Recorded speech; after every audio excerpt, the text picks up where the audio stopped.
नमस्कार। आजची आपली रेसिपी आहे उन्हाळी वाळवण विशेष साबुदाणा बटाटा पापड। उपवासाचे साबुदाणा बटाटा पापड कसे बनवायचे हे आज आपण बघणार आहे। साबुदाणा बटाटा पापड बनवण्यासाठी या ठिकाणी मी 1 वाटी साबुदाणा रात्रभर पाण्यामध्ये भिजवून घेतलेला आहे। या वाटीने मी 1 वाटी साबुदाणा घेतलेला आहे। त्यानंतर या ठिकाणी मी मीडियम साइजचे 2 बटाटे घेतलेले आहेत। 1 वाटी साबुदाण्यासाठी 2 बटाटे घेतलेले आहेत। मी अंदाजे घेतलेले आहे ते 2 बटाटे। तुम्ही आवडीप्रमाणे बटाटे कमी जास्त करू शकता। चवीपुरतं मीठ घेतलेलं आहे आणि 1 चमचा जिरे। मी 2 हिरव्या मिरच्या घेतलेल्या आहेत। तुम्ही यामध्ये लाल तिखट सुद्धा टाकू शकता आणि कोणतंही आपण तिखट नाही वापरलं तरी हे पापड खूप छान येतात। त्यानंतर या ठिकाणी मी गॅसवरती एक कढई ठेवून घेतलेली आहे। जाड बुडाचं भांडं घ्यायचं आहे आपल्याला साबुदाणा शिजवण्यासाठी। आता आपल्याला यामध्ये पाणी टाकून घ्यायचं आहे। ज्या वाटीने आपण साबुदाणा घेतला होता त्याच वाटीने आपल्याला 5 वाटी पाणी बरोबर टाकून घ्यायचं आहे कढईमध्ये। मी टोटल 5 वाटी पाणी कढईमध्ये टाकून घेतलेलं आहे। त्यानंतर आता आपल्याला या पाण्याला खडखडीत अशी उकळी काढून घ्यायची आहे। फुल गॅसवर आपल्याला आता पाण्याची उकळी काढून घ्यायची आहे। पाण्याला लवकर उकळी येण्यासाठी मी कढईवरती झाकण ठेवून घेतलेलं आहे। त्यानंतर आता आपल्याला या मिरच्या मिक्सरमध्ये वाटून घ्यायच्या आहेत। मी जाडसर असं मिक्सरमध्ये या मिरच्या थोड्याशा फिरवून घेतलेल्या आहे। 2 ते 3 मिनिटांनंतर आपल्या पाण्याला छान खडखडून अशी उकळी आलेली आहे। आता आपल्याला गॅस मंद करून घ्यायचा आहे आणि त्यामध्ये चवीपुरतं मीठ टाकून घ्यायचं आहे। मीठ टाकल्यानंतर आपल्याला लगेचच साबुदाणा टाकून घ्यायचा आहे। तुम्ही बघू शकता आपला साबुदाणा खूप छान असा मस्त भिजला गेलेला आहे। अगदी एक एक दाणा मस्त मोकळा मोकळा झालेला आहे। साबुदाणा पाण्यामध्ये टाकल्यानंतर आपल्याला सतत असा चमच्याने हलवत राहायचा आहे। हा साबुदाणा आपल्याला मध्यम ते मंद गॅसवरती छान असा शिजवून घ्यायचा आहे। आपल्याला गॅस कुठेही मोठा करायचा नाही आहे, नाहीतर साबुदाणा खाली भांड्याला चिटकू शकतो। मी मंद गॅसवरती साबुदाणा शिजवून घेत आहे। तोपर्यंत आपण घेतलेले बटाटे आपण छान किसून घेऊया। बघा या पद्धतीने मी बटाट्याची छान अशी साल काढून घेतलेली आहे। त्यानंतर बटाटा स्वच्छ धुवून आपल्याला किसून घ्यायचा आहे आणि पाण्यात टाकून ठेवायचा आहे बटाटा, नाहीतर काळा पडतो।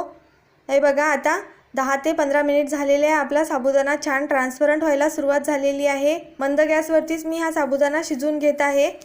मी कंटिन्यू मंद गॅसवरती हा साबुदाणा अजूनही शिजवूनच घेत आहे। आता टोटल 20 मिनिट झालेले आहे। त्यानंतर आता आपल्याला यामध्ये बारीक केलेली हिरवी मिरचीची पेस्ट टाकून घ्यायची आहे आणि छान एकजीव करून घ्यायची आहे साबुदाण्यामध्ये। या पापडांमध्ये आपण थोडंसं तिखट टाकलं तर खूप छान अशी टेस्ट येते पापडांना। हिरव्या मिरचीची पेस्ट सुद्धा मी छान एकत्र करून घेतलेली आहे साबुदाण्यामध्ये। त्यानंतर आपल्याला यामध्ये लगेच किसलेला बटाटा टाकून घ्यायचा आहे। बटाटा आपल्याला छान पाण्यातून पिळून घ्यायचा आहे।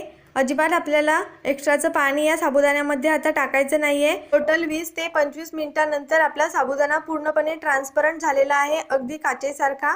त्यानंतरच आपल्याला हा बटाटा टाकून घ्यायचा आहे। आता हा बटाटा सुद्धा आपल्याला छान असा साबुदाण्यामध्ये मिक्स करून घ्यायचा आहे। हे बघा या पद्धतीने मी पूर्ण बटाटा साबुदाण्यामध्ये एकजीव करून घेतलेला आहे, छान मिक्स करून घेतलेला आहे। परत बटाटा टाकल्यानंतर आपल्याला साबुदाणा छान 5 मिनिट असा शिजवून घ्यायचा आहे। बटाटा आपण किसून घातल्यामुळे बटाटा अगदी 5 मिनिटांमध्ये शिजून जातो। हे बघा आता छान बटाटा सुद्धा शिजून झालेला आहे। आता मी गॅस बंद करून घेते आणि 5 मिनिट आपल्याला हे मिश्रण थंड होऊ द्यायचं आहे।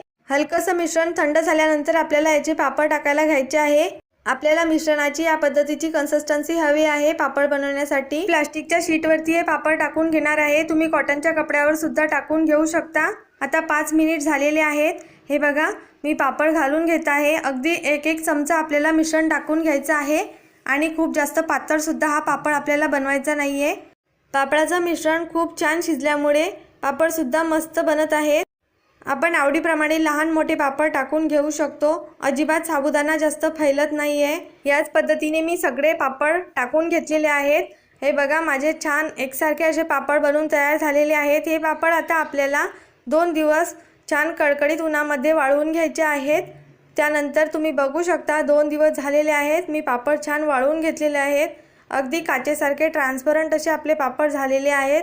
त्यानंतर आपण यामध्ये हिरव्या मिरचीचा ठेचा टाकल्यामुळे पापडाला हलकासा हिरवा रंग आलेला आहे। आता आपण हे पापड तळून घेऊया। पापड तळण्यासाठी या ठिकाणी मी कढईमध्ये तेल गरम करून घेतलेलं आहे। साबुदाण्याचे पापड तळण्यासाठी आपल्याला तेल छान कडकडीत गरम करून घ्यायचं आहे। तेल छान तापल्या गेलेलं आहे। आता आपण यामध्ये एक पापड टाकून झाऱ्याच्या साहाय्याने दाबून दाबून छान आपण तळून घेऊया हा पापड। पापड तळल्यानंतर तुम्ही बघू शकता आपला पापड छान दुप्पट ते तिप्पट फुलून तयार झालेला आहे। खूप छान हलके फुलके आणि खुसखुशीत होतात हे पापड आणि यामध्ये आपण बटाटा टाकल्यामुळे खूप छान अशी टेस्ट येते या पापडांना। तुम्ही सुद्धा या पद्धतीचे पापड नक्की बनवून बघा। अगदी साध्या आणि सोप्या पद्धतीने आपण झटपट हे पापड बनवलेले आहेत। मी घेतलेल्या एका वाटीच्या साबुदाण्यामध्ये माझे 25 ते 27 असे पापड बनवून तयार झालेले आहेत। तुम्ही बघू शकता खूप मस्त अगदी खुसखुशीत आपला पापड अगदी हाताने लगेच सहज तुटत आहे आणि खूप छान टेस्टी झालेले आहेत हे पापड।